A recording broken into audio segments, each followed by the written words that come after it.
The Rough Drafts podcast is sponsored by Unicorn.com, the world's premier esports betting site. Bet on your favorite games like CSGO, Dota 2, and League of Legends, and earn Unicoins through successful bets, or use Unicorn's exclusive Connect program, where you can earn Unicoins just by playing some of your favorite games. Use your earnings to enter Unicorn's raffles for exciting prizes like Logitech peripherals or CSGO skins. So join Chase and Walter and prove who really is the esports gambling expert. Unicorn.com. Log on today.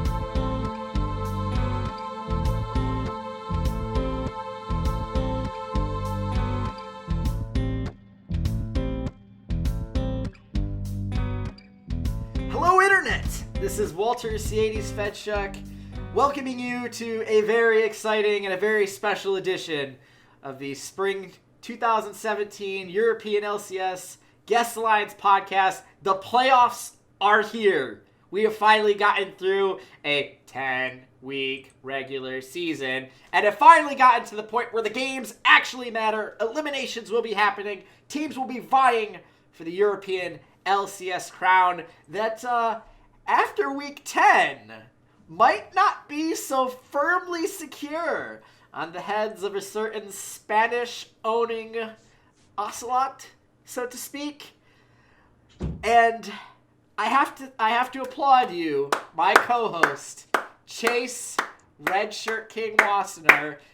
No one except the most diehard of ROCCAT fans or the most insane of gamblers would have ever expected ROCCAT to beat G2, so congratulations, my friend. Look, I knew it was going to happen.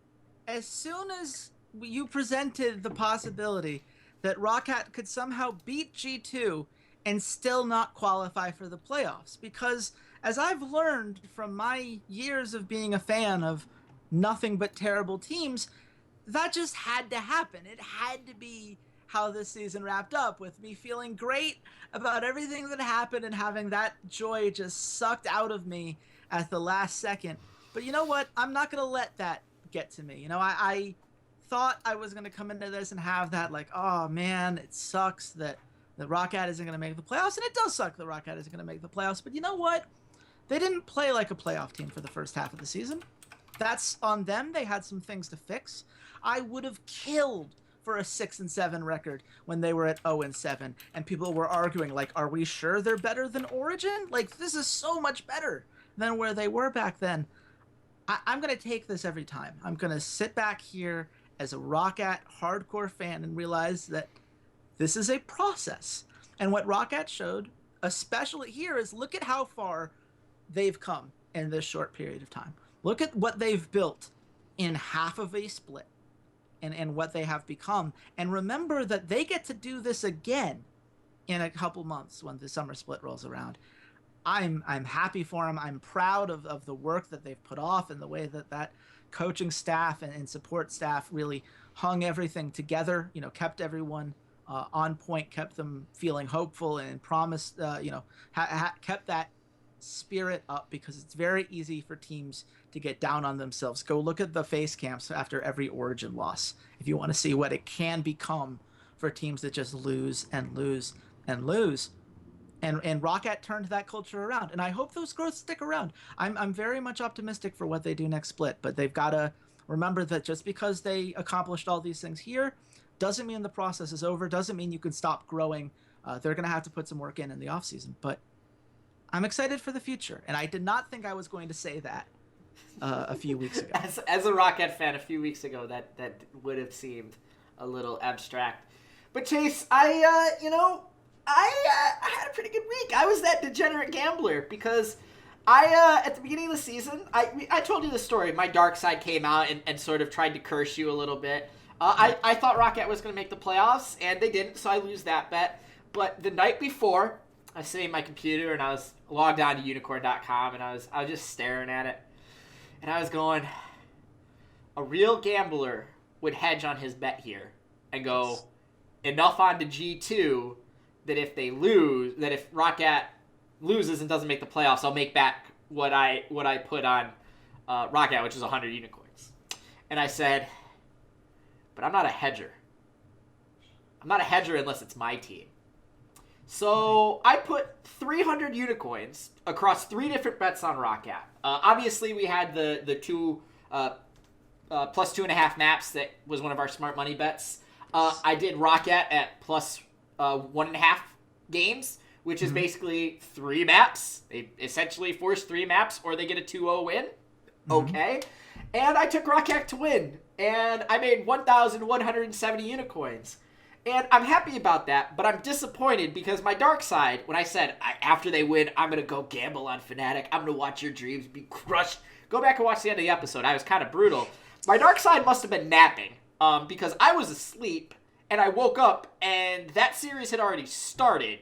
So I didn't get to gamble on Fnatic in that series. So what you're saying is this is your fault? I'm sorry. Okay. I'm sorry I didn't gamble on Fnatic because, I feel like that's sort of my fault. Fnatic won. I just want to be on the record that I don't forgive you. If that's just let that be known. It's not okay. We're gonna have to work past it as part of our, co-host relationship. You don't take work, me, but huh? Okay. It's well like this. Hopefully, this episode can be the start of a healing process. I think that's the way we're gonna have to look at things now. Because not only did you hurt me with this, but you also hurt our listeners at home who could have benefited from all of this knowledge, all of these smart money bets. You're raking in these unicorns. We've got to find some unicorns to help the people at home. Listen. A magician never gives away all of his secrets. I'm an expert. It's literally our job. But here's the thing. Here's the thing. If I give away every one of my secrets, then everyone will be an expert and they won't turn in. So now I look even better because I'm like, see, I had a tip. I had an inkling in my head that none of y'all knew. So you got to come back next week to see if I give you a tip. It's like a pyramid scheme. You got to keep coming back and hoping that I'm going to give you that one little morsel that you need. And speaking of little morsels, Chase, something else is going on this week. We had planned on doing a nice long preview podcast for this, but then I looked at the schedule and realized that Europe sucks. Nothing they do makes any sense, and the European Challenger Series tournament is 2 weeks, and it starts on Thursday, which doesn't give us enough time to actually record a full podcast. So we're going to do a podcast for next week because none of the teams are going to get eliminated this week. It's just the first round, setting up matchups, whatever. So we'll do a preview of the next week's matches next week. But Chase, just real quick, let's kind of go over these opening round matchups. We start with Giants versus Fnatic Academy, which I think is very interesting that Giants chose Fnatic Academy. I don't think it makes sense in the slightest. I mean, if you go by our logic that carried us through the North American Challenger Series, which if you guys listen to that podcast, we nailed that prediction almost entirely correctly, so felt great about that. Oh, yeah. This is the rule of all of these tournaments is that the best player on the Rift in a promotion series tends to win. That's just 99% of the time. If you've got the best player, the other team likely doesn't have an answer to that, and you're able to kind of push forward from there. Yep. Now, the best player in this tournament is Ceades. And to me, I don't think it's particularly close. I think that he has been dominant on a challenger level. I think he would be very good at the LCS level. He certainly has been in the past.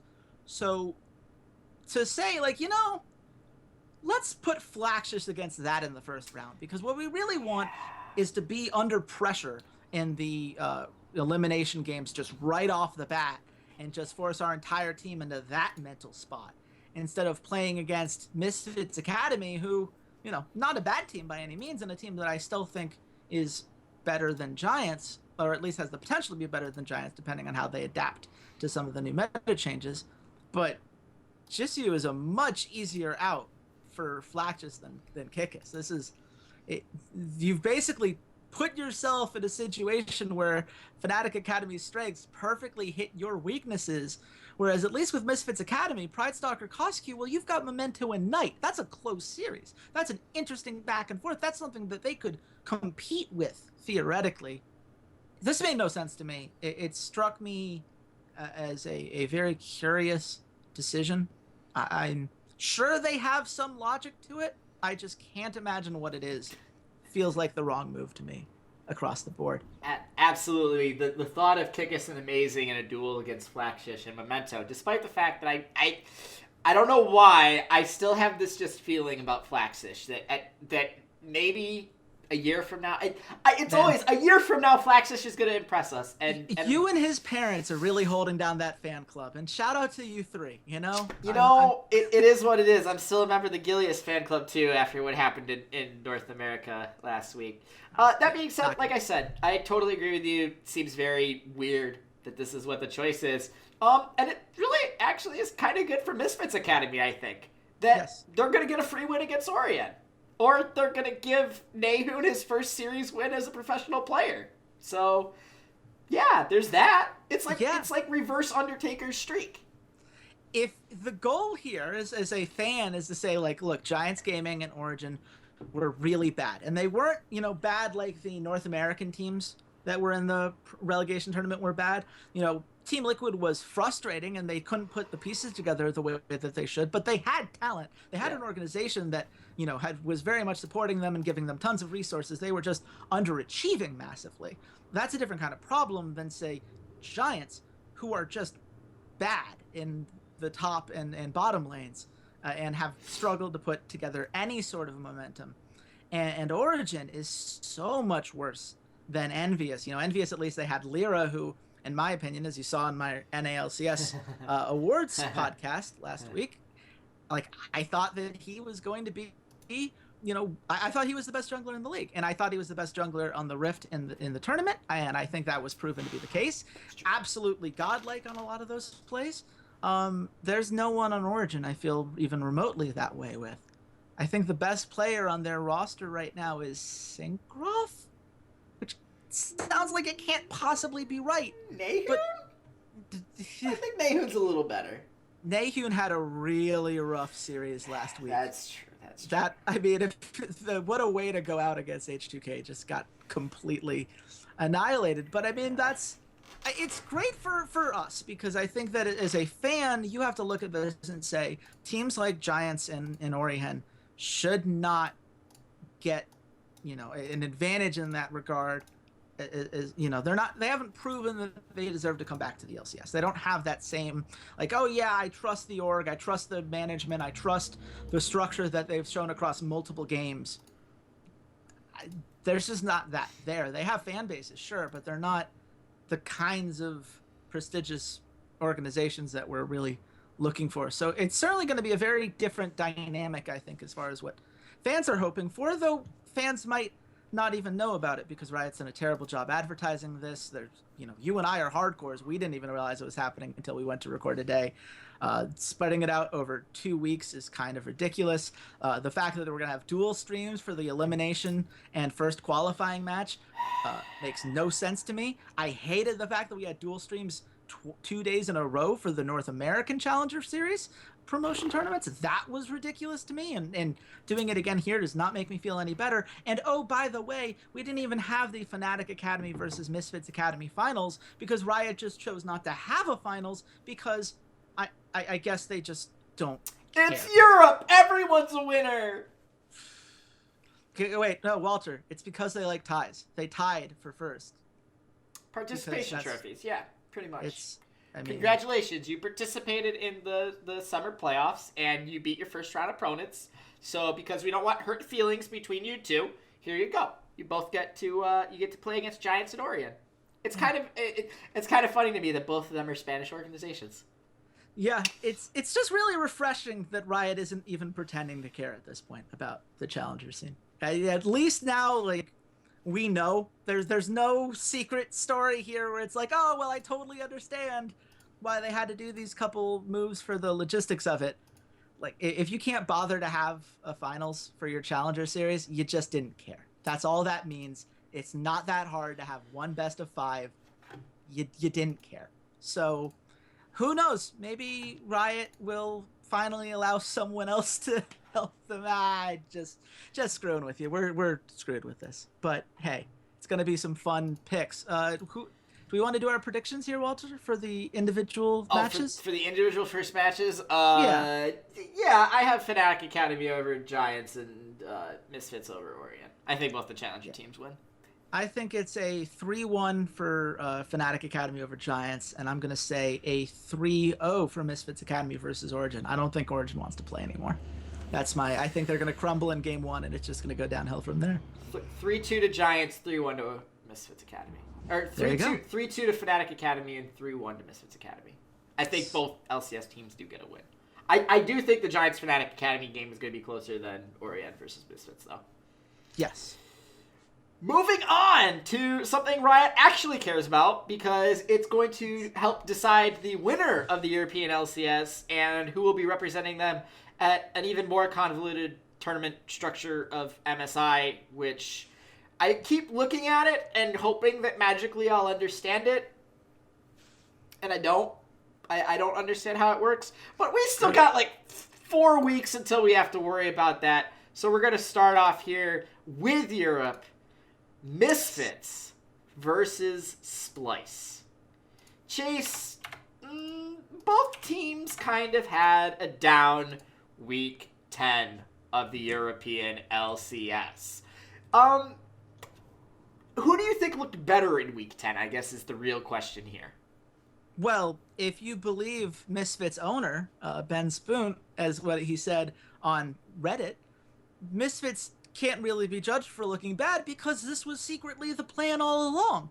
And I'm not going to give him a hard time because I understand that that's what the owner has to say, right? Is the idea of like, look, we're not struggling because we don't understand the patch and that our pick and ban has gotten distinctly worse. We're just not looking so strong because we're trying not to overplay our hand and show people strategies that they would otherwise be able to then plan for. I just don't believe you. Misfits has gone 1-4 in their last 5 series, and the only way this argument even remotely makes sense is if Misfits had nothing to play for going into week 10, and that's categorically untrue. They still could have affected their seeding depending on how H2K went.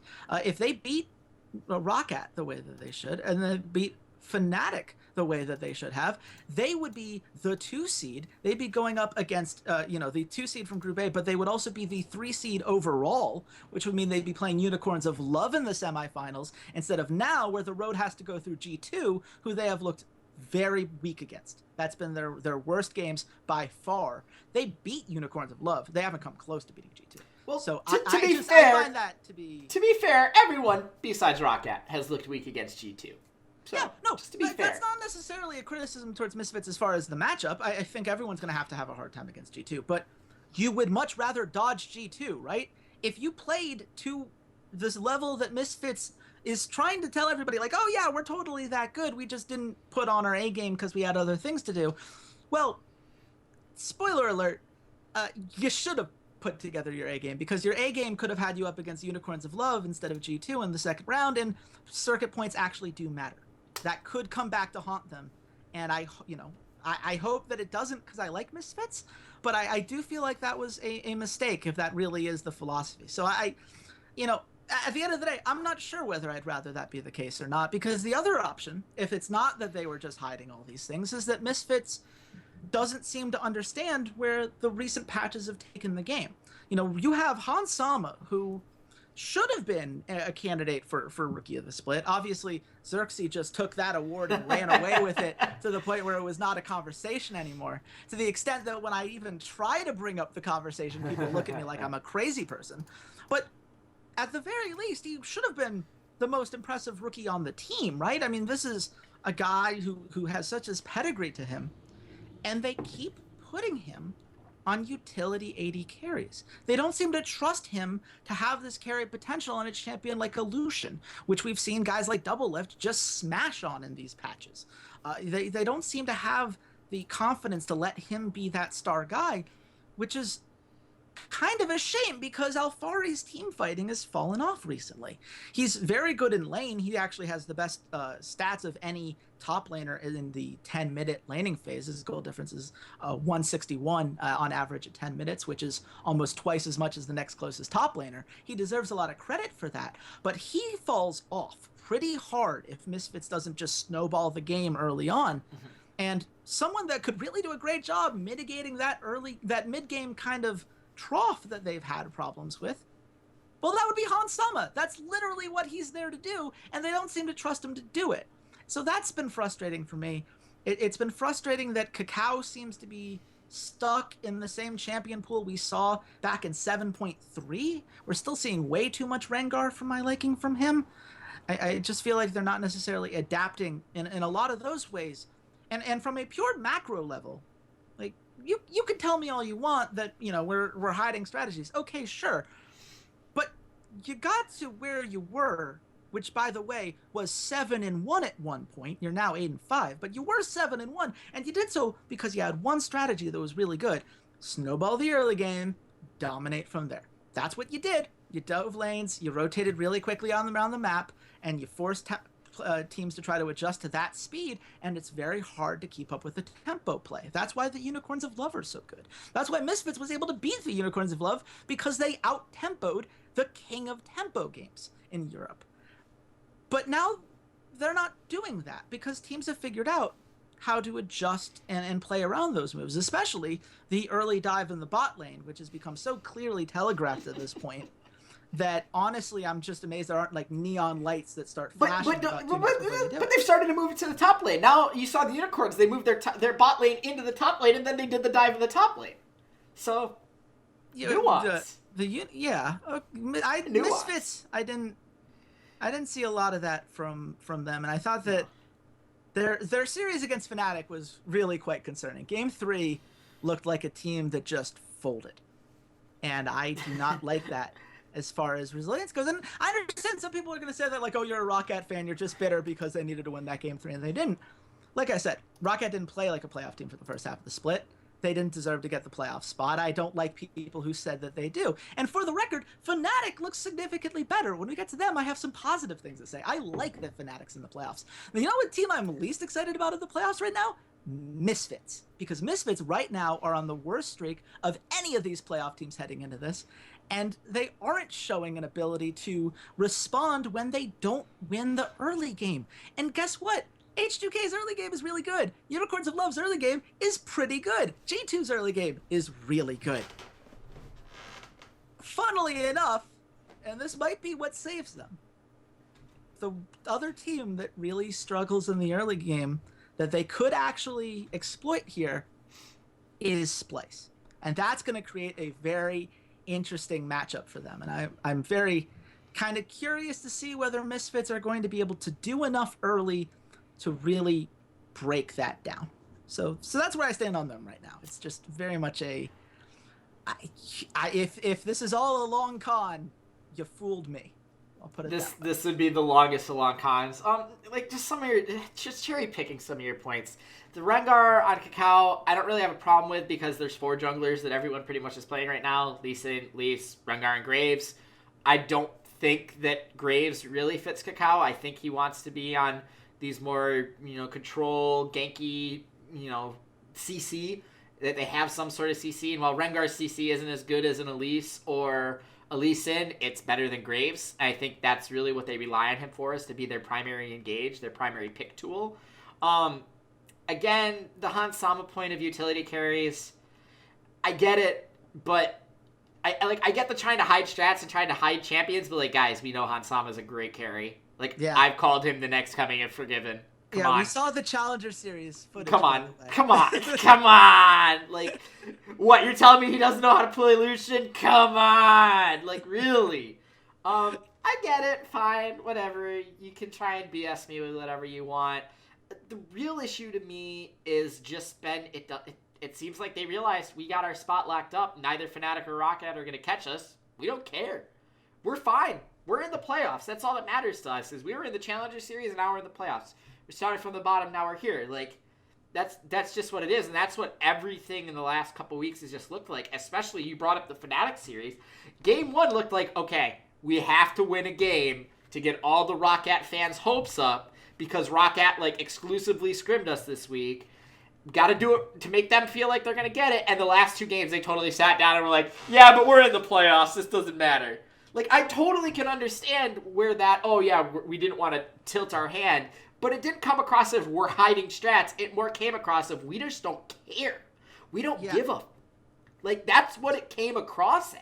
Let me be clear here, because I just want to just say this so that there is no mistaking, the difference between hiding a strat or just not doing your job properly. Whatever you want to say about Misfits' composition in Game 3, there is zero excuse for letting Caps be on Rise, Reckless to get Kennen, Jez's to get the Zyra, Broxa to get the Lee Sin. Fnatic got everything they wanted.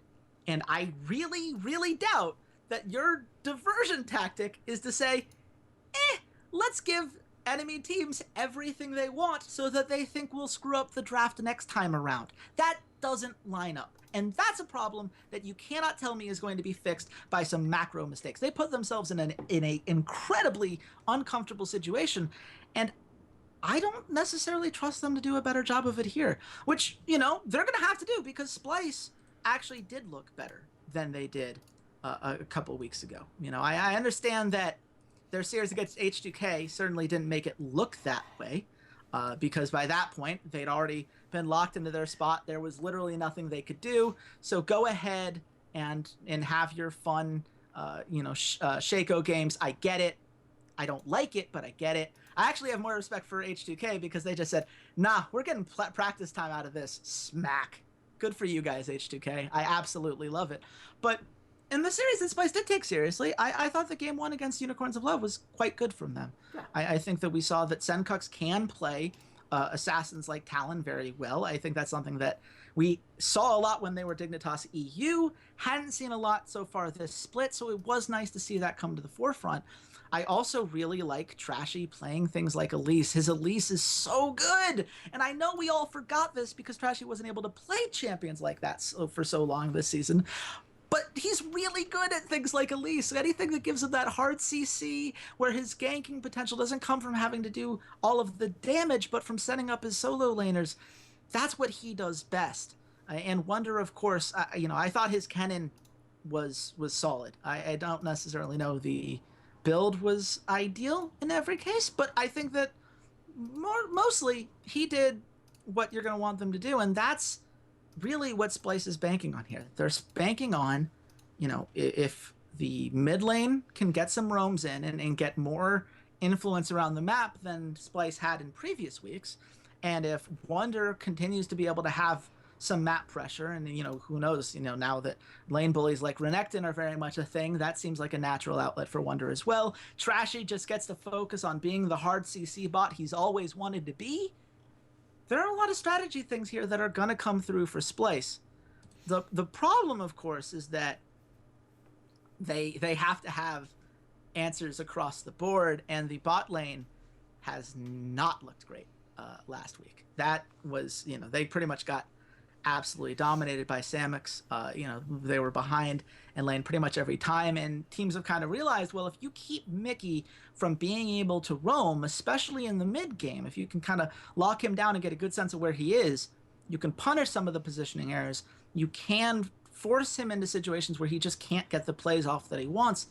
And I think that that's something that certainly Misfits should be able to understand and react to, because they have Ignar, and the two of them are a lot more similar than a lot of people would like to think, in terms of just how they like to roam, to make plays, to set up some of these strong rotations for the rest of their team.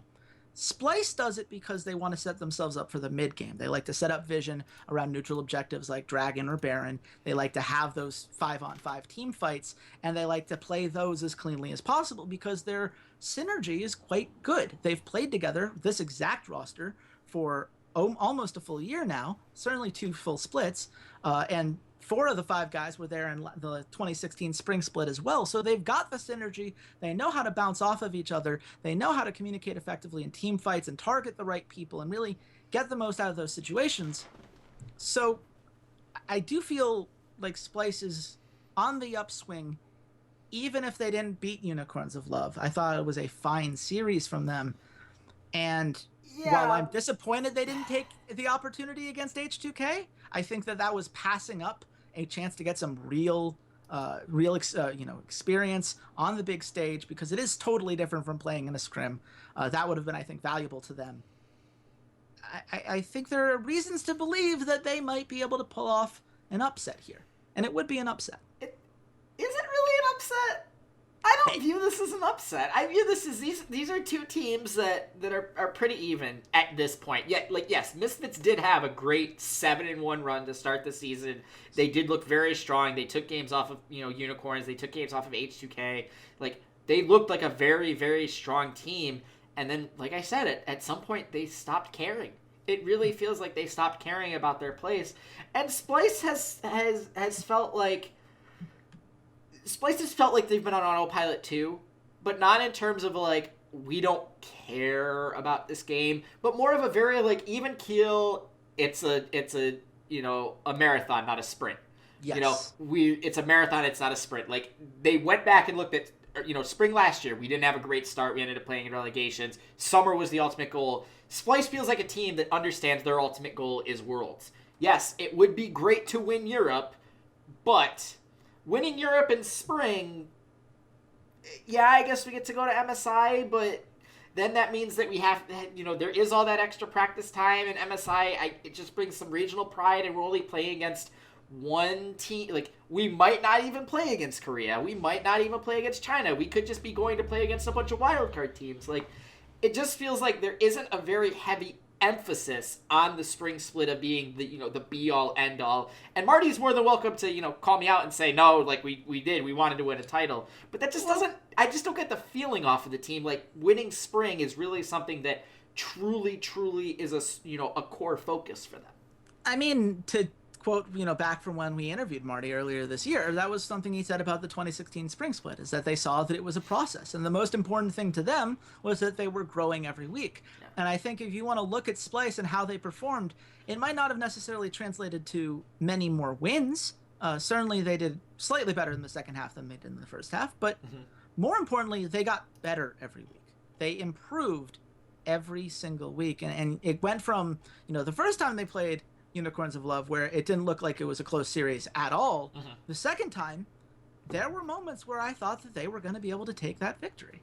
It was not like they were blown out in these games. Even the games that they lost, there were moments in which they made some very impressive plays. So I think that that's got to be something that Splyce hangs their hat on. Certainly, if you're a believer in momentum, you're looking at Misfits being on this huge downswing. Splyce seems to be on an upwards trajectory. These are nice things. The counter-argument, and I understand this counter-argument, is that Misfits 2-0'd Splyce back in Week 4 when they played, and that was not a close series. Misfits 7 weeks later, come on. Yes, yeah, I understand. And Trashy was on Kha'Zix at the time, which is terrible for him. Yeah. And Wonder, for whatever reason, decided to play Scion, which, shout out to him, I'm a Scion main, but no, it didn't work out very well. So, I mean, yeah, it's a very different age, but certainly Misfits showed that their strategy can work on Splyce, and Splyce is the one, to me, that has to prove that they've adjusted. That's the thing for me, is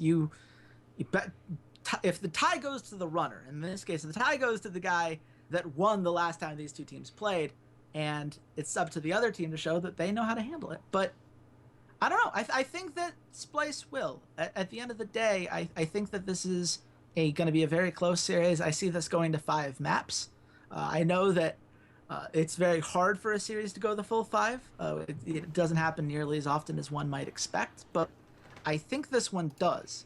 And I think that it's going to be, very much up to, which team manages to get those little mind game advantages, which team finds the holes in the strategy and are really able to pull off their way of playing more. It's gonna be very fun. I'm very curious to see whether Misfits bounces back the way that they certainly believe that they're going to do, and whether Splyce is going to be able to show that their improvements are not just a result of playing against some weaker competition towards the end of the season. Well, Chase, you say that the runner usually gets the tie in baseball, so how confident? Let's see. Do you feel like you're safe, or do you feel like you're out? What do you think the line is on this game? I have no idea what the line should be on this game. I took a lot of stabs at it and didn't feel great about any of them. I went with Misfits minus 140. I think they have to be the favorites. I think that it's going to be close, but I think that you have to give them the advantage because they have the better record, and they did hold the head-to-head. So, when I was looking at this, I said I think the series in a regular series matchup would be even.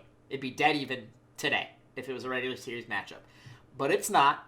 But it's the playoffs, and Misfits had side selection for 3 out of the 5 games. So I gave Misfits a slight advantage. You said Misfits minus 140. Mm-hmm. I said Misfits minus 133. Mm-hmm. And after the umpire goes to review it, by the slightest of margins, Misfits minus 117. There it is. So I take the point. This puts Splyce at minus 111. So neither team is positive odds. Yeah, that's basically saying that's as close to even as you're going to get without it actually being even. That is the mildest of notches. And when you look at the handicaps, when you look at the 5 map odds, Unicorn is really trying to push everyone that this is going to be 5 maps. 5 maps, for over 5 maps, it's sitting at plus 165 right now, which is it's reasonable. That's reasonable. But when you look at the handicaps, that's really where it tells you the story. You put Splyce at plus 1.5, which means they lose 3-1 or better. They lose 3-2 or win. 3-2 or win. Yes. It's at minus 238. If you look at any of the Misfits minus odds, so minus 1.5 maps means that they win 3-1 or better, is at plus 175. And for them to get the 3-0 is at plus 500. So they're really trying to push this line, really trying to push everyone to this is, 5 maps, super, super close series, taking away any possible value that you can have on betting on the underdogs here. That being said, 5 maps at plus 165 is some pretty tasty odds in my opinion. There's definitely value there.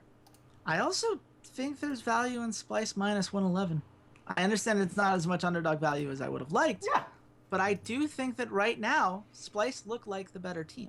Mm-hmm. And while I think that Misfits could be the better team, it says a lot to me that regardless of whether you believe that there was some ultimate strategy that's being held back, just the teamwork and the synergy that we're used to expecting from Misfits, it was just very sloppy. There were mistakes, there were unforced errors. And you can say, like, oh, well, the enemy team knew what was coming. Well, you can still execute it right on your end. You don't have to give them obvious ways to counter it. And that's something where I think that's going to come back to haunt them. I think they might have gotten into some bad habits. But I want to think about that a little bit more. Let's move on to the next series. Absolutely. Absolutely. H2K versus Fnatic.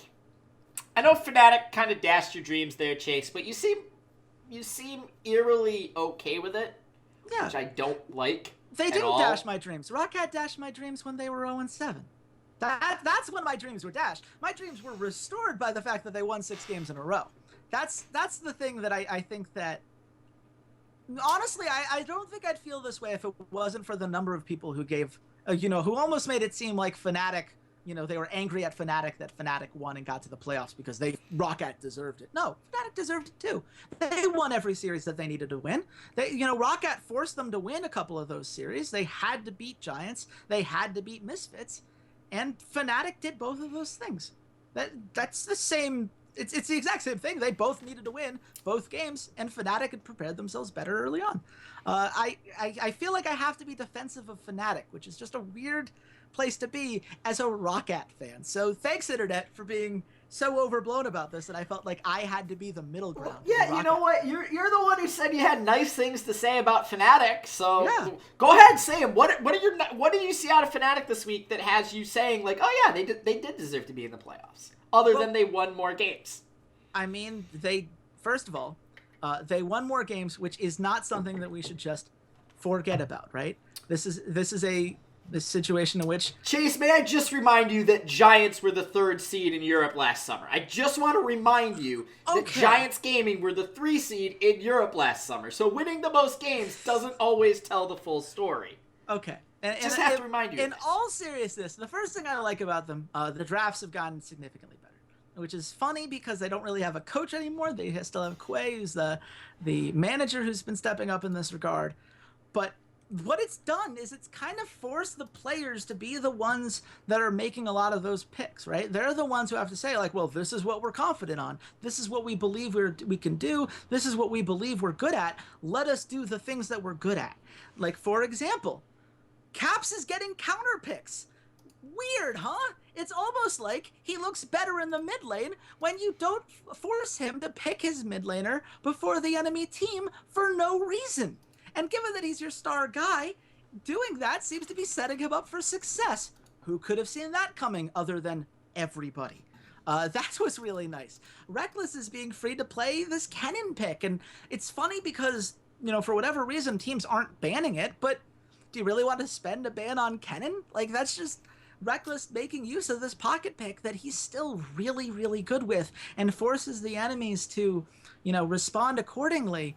I do think that if you're H2K, you're going to have to ban it. I think it's absolutely ban-worthy just because forcing that standard lane is going to be helpful for Nuclear and Che. But that's a really nice step to be in. And, you know, Ceades got to play Fiora, and he didn't necessarily win on that, but he's being allowed to play split pushers. That's a positive as well. I think that all in all, letting the players pick what they're comfortable with has made them look significantly better and more comfortable with these compositions.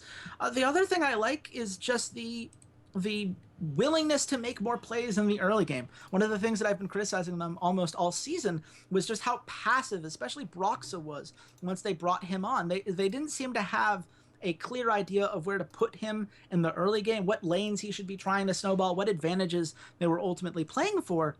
You look at game 2 when they beat up on Misfits. That was 25 minutes. That's a stomp. That isn't just like, oh yeah, they won more games. They crushed that game. And they crushed that game because Broxa managed to counter jungle Cacao. Who thought I was going to be saying that sentence in a serious light? Like, that's huge for them. And he did enough to get Caps snowballing ahead on that LeBlanc, which is just massive. And you know what? Leeson did the same thing in game 3. It was a 30-minute game. That's also not particularly close.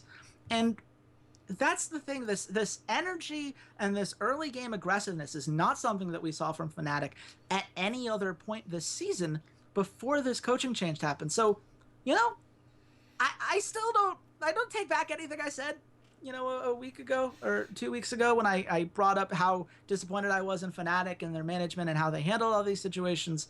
I still think that's a problem. I still think that's a sizable concern that they have these organizational issues to work through. But man, this team looks so much better when they're able to play the champions that they actually know how to play. And when they're playing to their strengths as individuals and as a cohesive unit, rather than playing to what the meta says their strengths should be. This is something that teams should be doing much more often, especially if you are the underdog. And Fnatic seems to be very aware that they are the underdog and are taking advantage of that accordingly. Is that going to work against H2K? No, probably not. I think that when I start talking about H2K, it's going to be very clear that I think that they're just on another level. And that's unfortunate for Fnatic, but again, had you played better earlier in the season like ROCCAT, well, then maybe you could have taken advantage of the Misfits slide and you'd be the 2 seed right now. So it does... You know, the early season problems do come back to haunt them, but I am pleasantly surprised by the growth that they made. And I hope that this is something that management in particular really takes into account when they're making their decision on whoever the coach is going to be next split, because you can and should build off of this. The Kennen 80 carry pick really only works because it is a flex pick. Because you can pick it early And you can always, at any moment, just say, yeah, it's going to go top lane. You can do that. And Ceades is a very good Kennen player, especially with this sort of AD split-pushing type Kennen build where he can just bully someone out of lane. The other thing was that Ceades knows how to play against, split-push, aggressive type, try to control the lane type champions. It's why I think Fnatic did so well in like the G2 series, was that they have Ceades, and they have this staple. If you look at Game 3 against Misfits, what won them Game 3 against Misfits was just the outstanding macro play and the wave manipulation they have, and the fact that they can put Ceades in that side lane, and he knows exactly what moment to start that split push. He knows exactly what moment to back off of it. He pulls people around the map so efficiently. And this is something we used to say about Darshan a lot. You can put him on a split push champion. You can put him on an Nast. You can put him on Fiora. You can put him on Camille, Jax, whatever, and just say, Darshan, go split push. And that was always a CLG or a Dignitas or a GGU or Dynamic or Ghost or whoever's. That was always a win condition they could do. And you have a similar type thing with Fnatic, but it can be literally any champion in the game. I'd even say Soraka sarcastically here, but there was a time back in the days of yore, my young friends, when Soraka's ability Star Call actually hit like up to 5 units, and it did very little damage, but it had magic and armor resistance shred, and her silence field was instead a free cost spell that she could cast on the enemy, and it was really low damage, but it was like a constant 40 damage on like a 4-second cooldown that silenced them, and he would split push with Soraka. So when I say that Ceades can split push on any champion, he can actually split push on any champion in the game. And that flexibility, that veteran presence, that there's always the Fnatic death bush. You know there's going to be a moment in one of these series where Ceades is going to be like, hey, everybody, let's hide in this bush. That is a hallmark of Xpeke and Ceades. You see that in Orion sometimes, where they're really down, they're really far behind, and just pick where to bush and just stand there. And just wait a minute and see if anybody walks by. Okay, fine. If not, we go back to our normal game plan. Like, he brings that type of nuance in terms of shot calling, in terms of just experience. Yeah. That I feel like very few other teams have.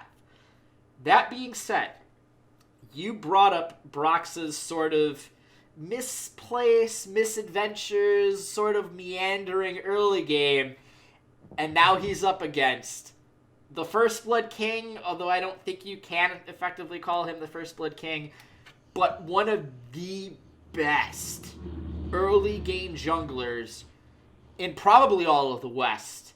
In Yonkos. So Chase. H2K, I view them as pretty dominant favorites in this series. Yes. Why are they such overwhelming favorites in your eyes? Well, first of all, they have the best early game in the league.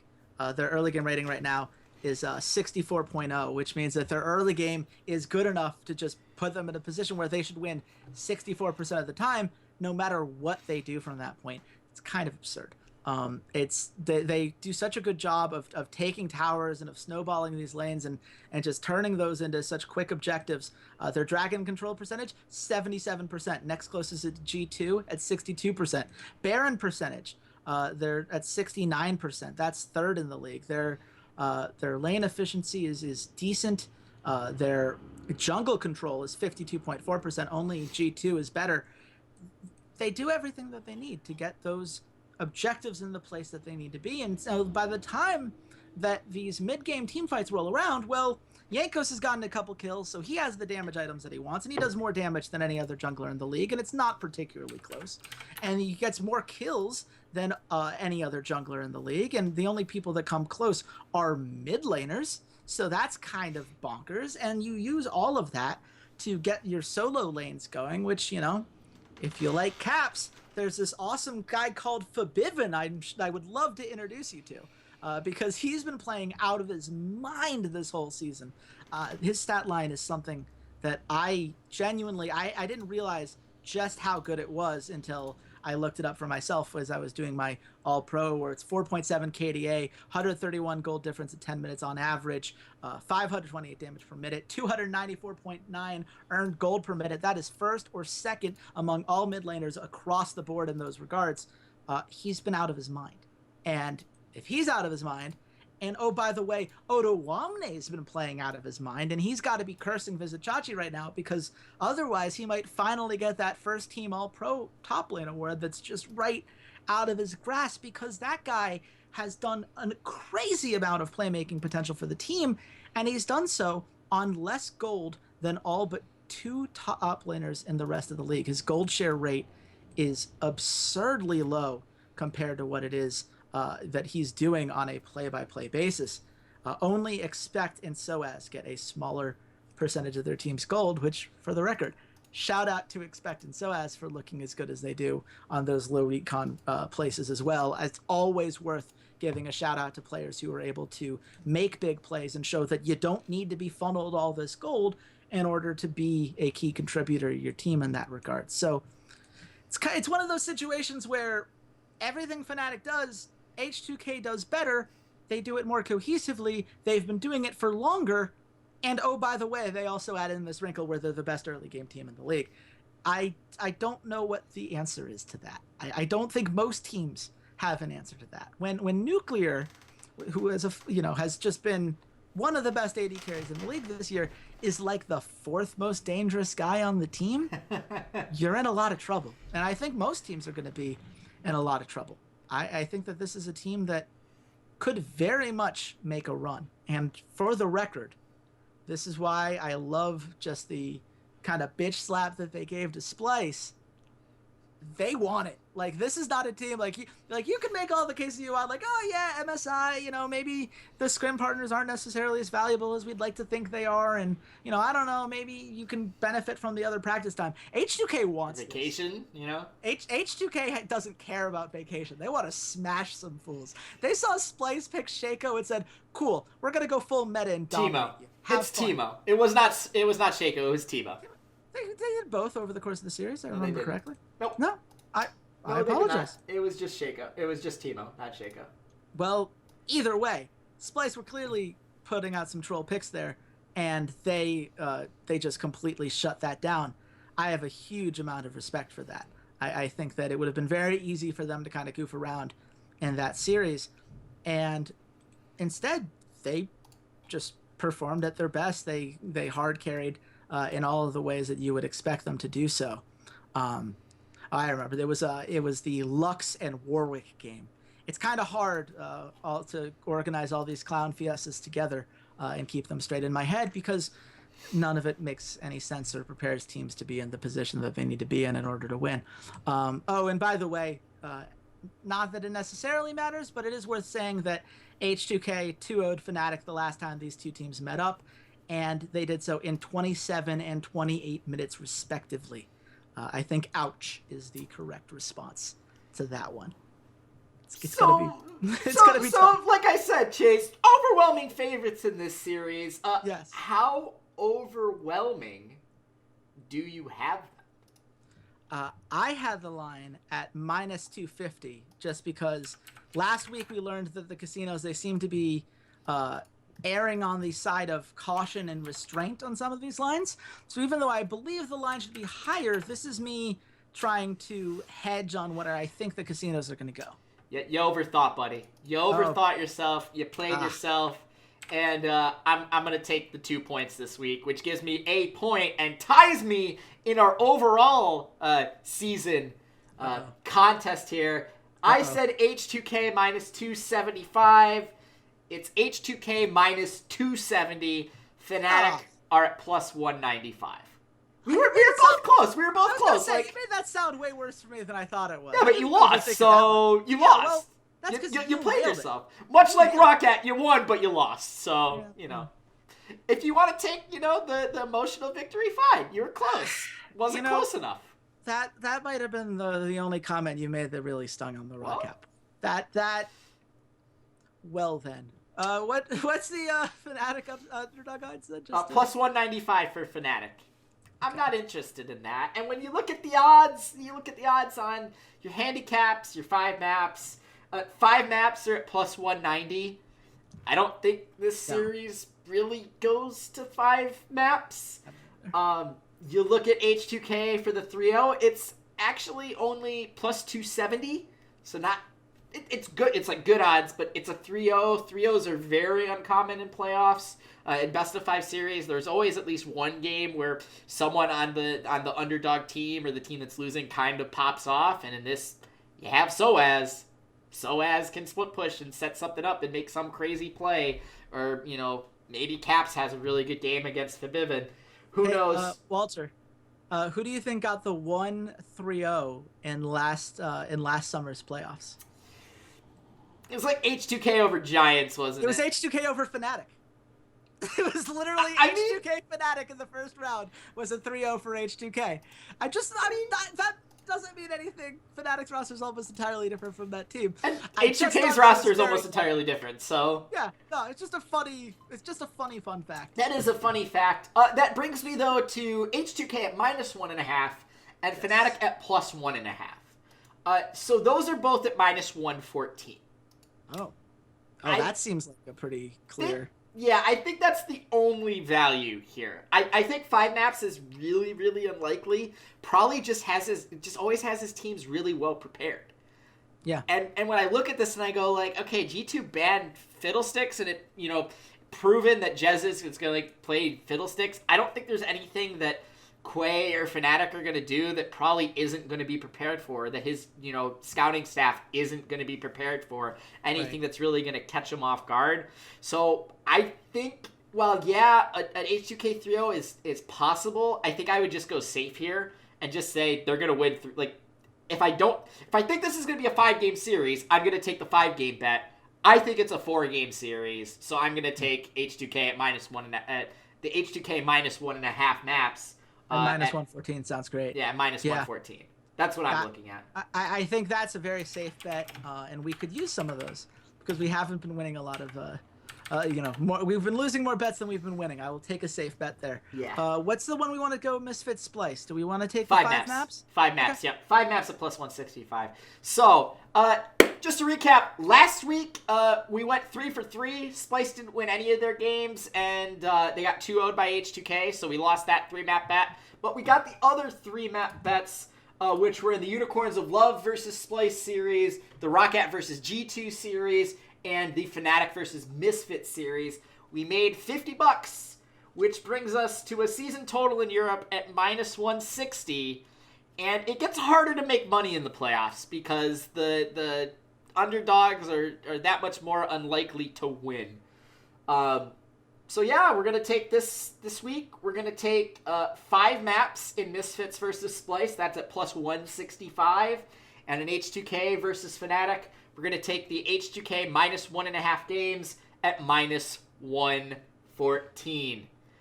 Chase, we got I think this is going to be a pretty good week of League of Legends. We got some interesting matchups, I think, across the board. A lot of League of Legends when you add in the European Challenger Series, obviously the 2 quarterfinals series in both Europe and North America. Out of the 4 European games, though, which one are you most excited to watch? I think for me, I am very interested in seeing Misfits versus Splyce. I think that either that's going to be a very close series and we're going to have a very fun back and forth and it goes to 5 maps and we're like, oh my God, this is crazy. I can't believe it. Or one of these teams is going to blow out the other one. And that's going to be fascinating as well. I think that while it's not necessarily as much fun for fans when those blowouts happen, I think it's nice to see teams really assert themselves, and whichever one of them wants to say, like, no, we understand where this meta is. We understand how to beat you. We've done our scouting. We've done our homework. We get what you're trying to do, and you're not fooling us today.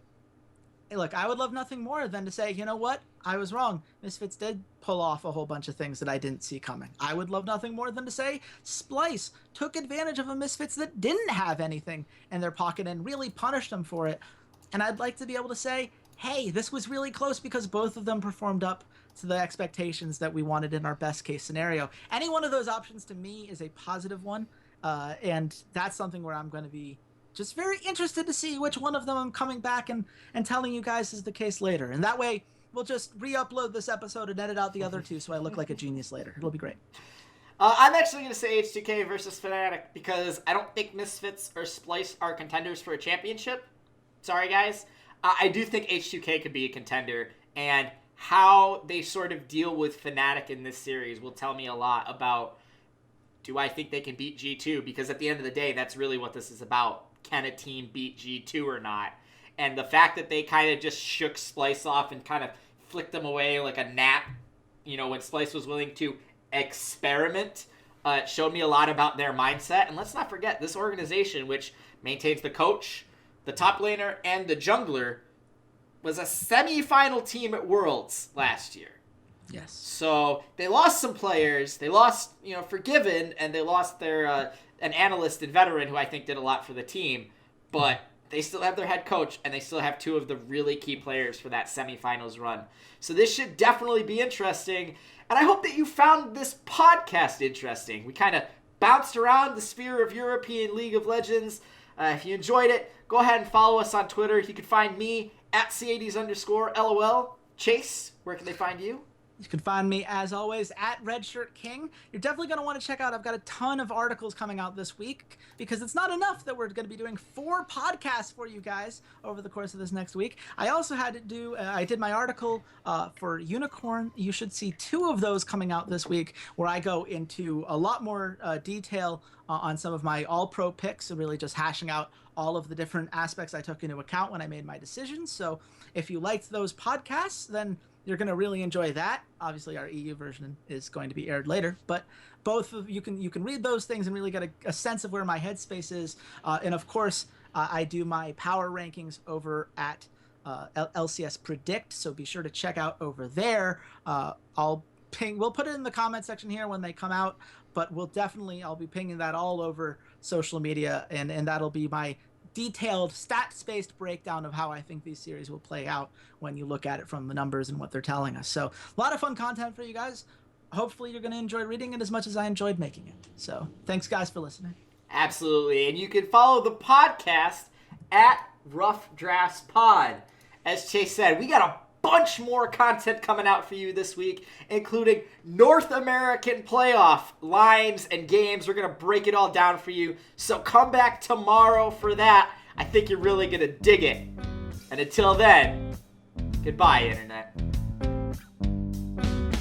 Hey there, Ceades here. Thanks for checking out the podcast. And if you enjoyed today's episode, consider supporting us at www.patreon.com/roughdraftspod.